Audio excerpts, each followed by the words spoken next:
নমস্কার স্যার, আমি NSG education YouTube channel থেকে বলছি স্যার। বলুন।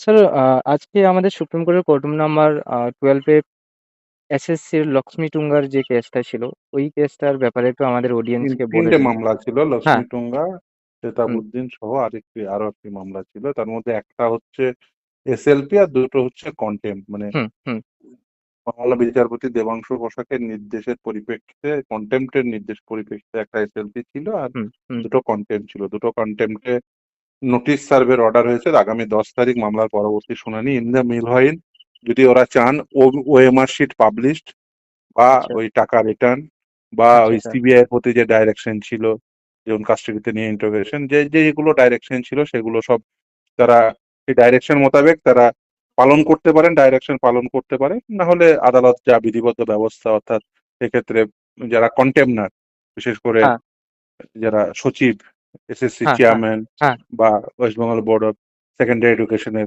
প্রেসিডেন্ট বা আচ্ছা। সিবিআই এর হুম, ডিআইজি, হুম, তারা কন্টেমনার হিসাবে কন্টেম্পচুয়াস অ্যাক্ট হলে আদালত বিধিবদ্ধ ব্যবস্থা গ্রহণ করবে। আর বলেছে in the meanwhile OMR sheet পাবলিকেশনের ব্যাপারে সব থেকে বেশি স্ট্রেস দিয়েছে, সব থেকে বেশি জোর দিয়েছে যে ওএমআর শিটটা কেন পাবলিশড হয়নি। তার কারণ হচ্ছে তারা বলতে চাইছিল যে একটা সিলেকশন প্রসেস চলছে, হুম, সেই হুম, জন্য আমাদের একটাই ওয়েবসাইট, কিন্তু হুম, আমরা সেই একটাই ওয়েবসাইট মেনটেন করার জন্য বেসিক্যালি ওখানে চাপ পড়ে যাবে বা আমরা প্রসিডিউরাল রিজনে পাচ্ছি না, সেটা আদালত শুনতে রাজি নয়। আদালত বলছে যে কেন, দুটো সিলেকশন প্রসেস আলাদা, তুমি হুম। সেখানে কেন ওএমআর শিটে ডাইরেকশন থাকা সত্ত্বেও কেন ওএমআর শিট পাবলিশ করতে পারছো না।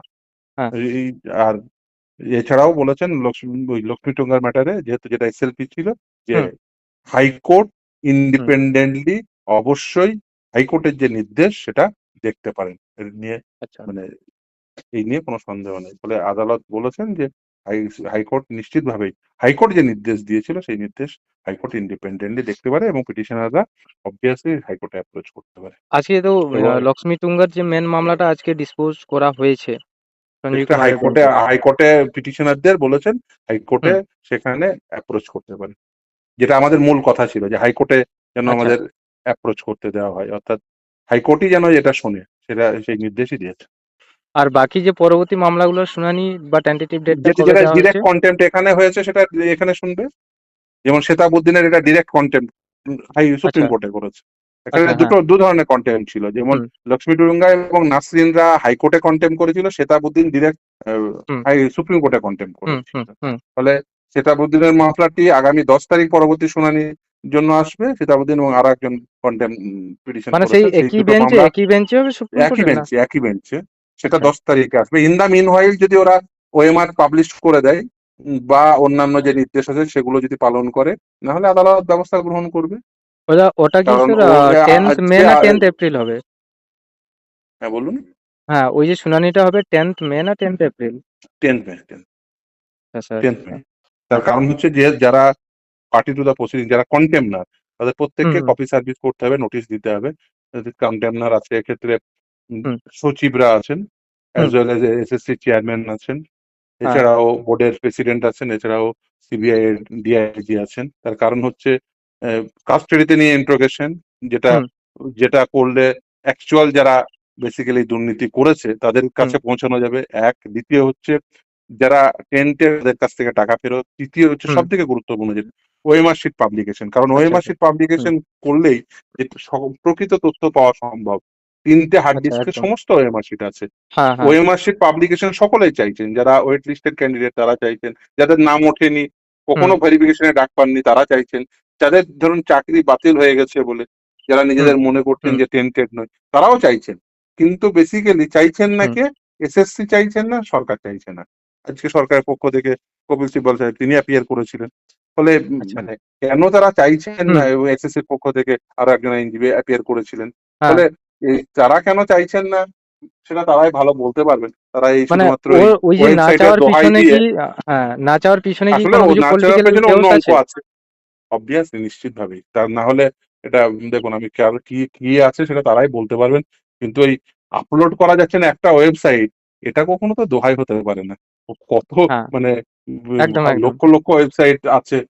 সরকার ওই কয়েক লক্ষ ওএমআর শিট সেটা আপলোড করতে পারবে না, এটা তো যুক্তিসঙ্গত কথা নয়।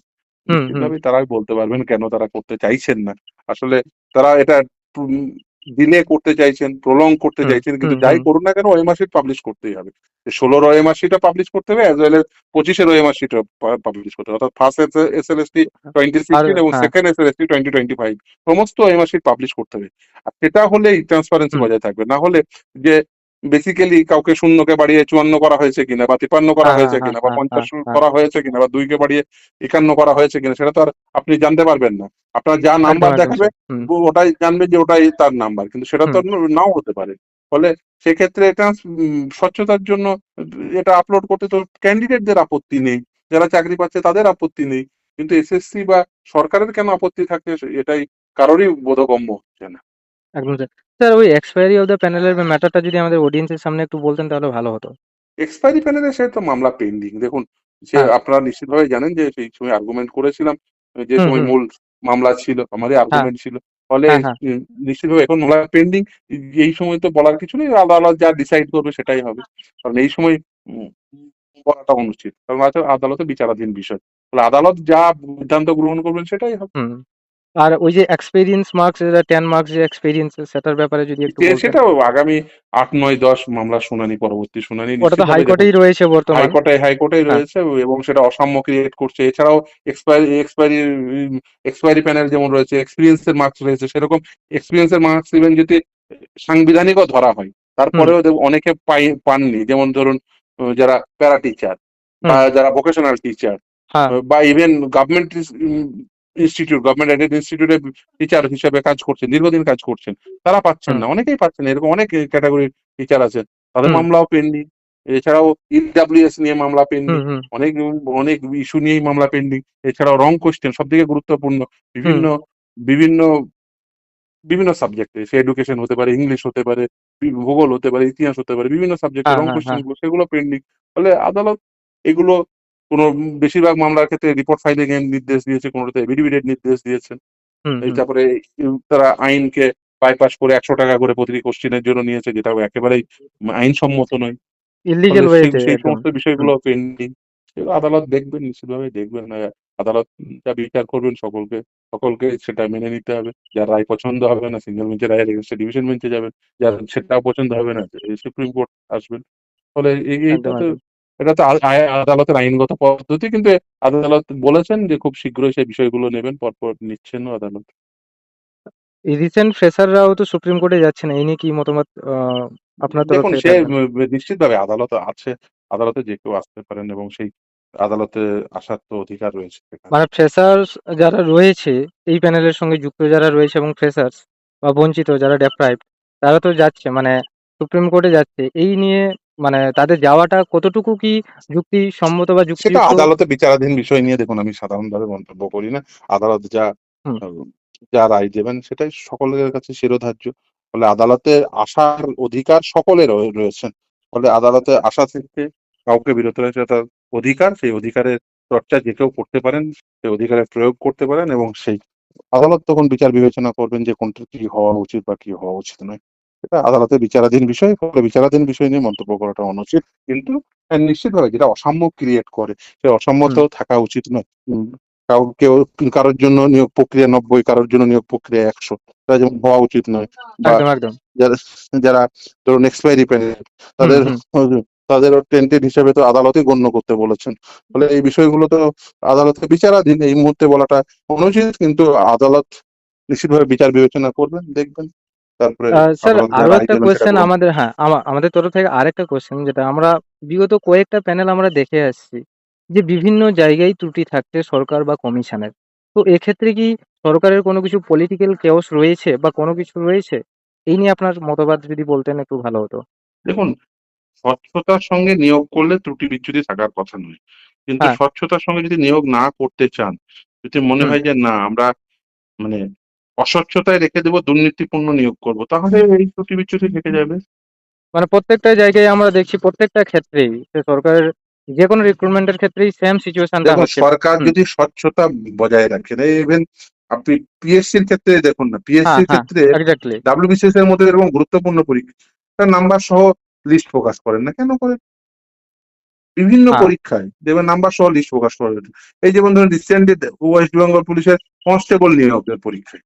হুম, সেইখানেও নাম্বার সহ লিস্ট প্রকাশ করেনি। আদালতে মামলা করলাম, সেটার এই আদালত নির্দেশ দিল যে নাম্বার সহ লিস্ট প্রকাশ করতে হবে, সেটার এগেনস্টে অ্যাপিল করলো। আলটিমেট হুম।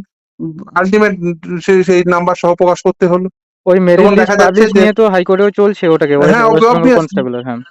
হ্যাঁ অবভিয়াসলি সেটা আমি করেছিলাম, মামলাতে নির্দেশ দিল মাননীয় বিচারপতি সৌগত ভট্টাচার্য, তিনি নির্দেশ দিলেন যে নাম্বার সহ লিস্ট প্রকাশ করতে হবে, সেটার এগেনস্টে অ্যাপিল করেছেন। তারপর ইন দা মিন একদম, হোয়াইল একদম। আবার সেটা নাম্বার সহ লিস্ট প্রকাশ করলেন, বাধ্য হলেন প্রকাশ করতে, কারণ কন্টেম্প নোটিশ পেয়েছেন। হুম, ফলে হুম, মানে এই যে আপনি একটা নিয়োগ প্রক্রিয়া করছেন, সেখানে স্বচ্ছতার জন্য না, হুম। স্বচ্ছতার সাথে তো করা উচিত। সেটা যদি করেন একদম, একদম।